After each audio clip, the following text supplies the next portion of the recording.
Tony Stark. Tony broke the timeline more than anyone during Endgame's time heist. First, he invented the time travel technology that made everything possible. Then, during the 2012 New York mission, when Hulk accidentally knocked past Tony down the stairs, the Tesseract slid to Loki's feet. Loki grabbed it and escaped, creating the branched timeline that became the Loki Disney Plus series. When that mission failed, Tony and Steve went back to 1970 to steal the Tesseract from Camp Lehigh. Tony had a heart-to-heart conversation with his father, Howard, who didn't recognize him. This interaction potentially changed Howard's perspective on fatherhood, subtly altering their future relationship. Tony created the tech that broke time and caused multiple timeline branches in a single day. Steve Rogers.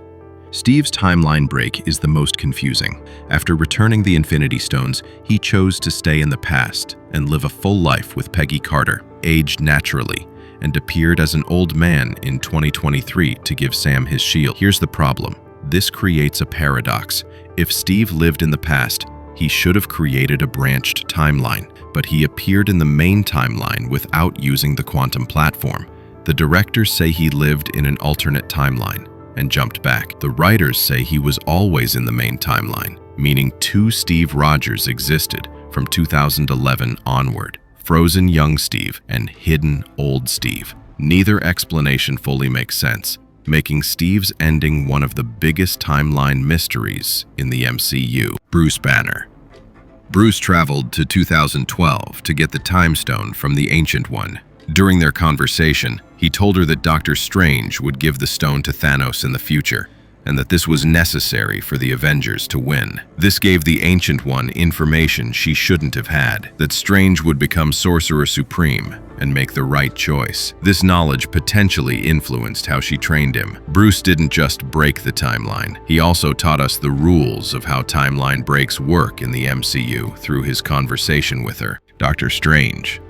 Strange has broken the timeline multiple times using magic. In his first film, he trapped Dormammu in a time loop using the Time Stone, dying thousands of times until Dormammu agreed to leave Earth. In Infinity War, he viewed 14 million possible futures to find the one where the Avengers won. But his biggest break came in Spider-Man No Way Home. Strange cast a spell to make everyone forget Peter Parker was Spider-Man, but Peter kept interrupting and changing the parameters. The botched spell tore holes in the multiverse, pulling in people from other universes. Strange had to fix it with a new spell that made everyone forget Peter entirely, fundamentally altering reality for everyone in the MCU. Scott Lang.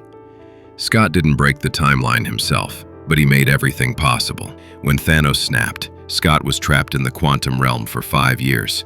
But from his perspective, only 5 hours passed. A rat accidentally freed him in 2023. His experience proved time works differently in the quantum realm, which inspired Tony to figure out time travel. During the 2012 mission, Scott was present when Loki escaped and had to give past Tony a heart episode to create a distraction, potentially triggering his PTSD earlier than it naturally would have. Natasha's death.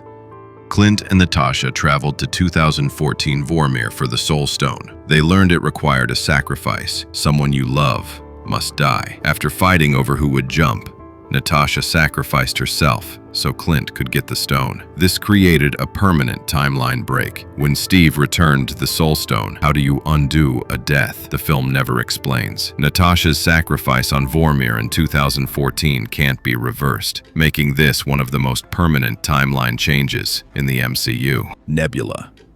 Nebula and War Machine went to 2014 Morag to steal the Power Stone, but Nebula's cybernetic implants connected across time when she got close to her 2014 self. This allowed 2014 Thanos to access 2023 Nebula's memories and learn about the time heist. 2014 Thanos, Gamora, and Nebula then traveled to 2023 to stop the Avengers. This created a massive timeline branch where Thanos disappears from 2014, meaning he never collects the stones, never snaps, and the events of Infinity War never happen in that timeline. During Endgame's final battle, 2023 Nebula killed her 2014 self, literally killing her past self without creating a paradox because they're from different timelines.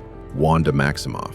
Wanda hasn't traveled through time, but she's broken reality itself. In WandaVision, she created an entire false reality in Westview, controlling thousands of people and warping how time flowed within the hex. Her children aged from infants to 10-year-olds in seconds. In Multiverse of Madness, she used the Darkhold to dreamwalk across universes, searching for one where her children existed. She killed the Illuminati in another universe and nearly captured America Chavez. While Wanda didn't break the timeline traditionally, she broke the barriers between universes, which is arguably more dangerous. Loki. Loki technically became an Avenger in the alternate timeline, and he broke the timeline more than almost anyone, though most of it happened after he escaped in 2012. When he grabbed the Tesseract and teleported away, he created a branched timeline that wasn't supposed to exist. The TVA arrested him and pruned his timeline, but Loki's real timeline breaking came later. After learning about the sacred timeline and He Who Remains, Loki eventually confronted the man who'd been controlling all of time. When Sylvie killed He Who Remains, the sacred timeline fractured into infinite branches, creating the multiverse as we know it. In Loki Season 2, Loki made the ultimate sacrifice. He took He Who Remains' place at the end of time, literally holding the multiverse together with his own power. He transformed from someone who broke the timeline by accident into the god who prevents infinite timelines from collapsing into chaos.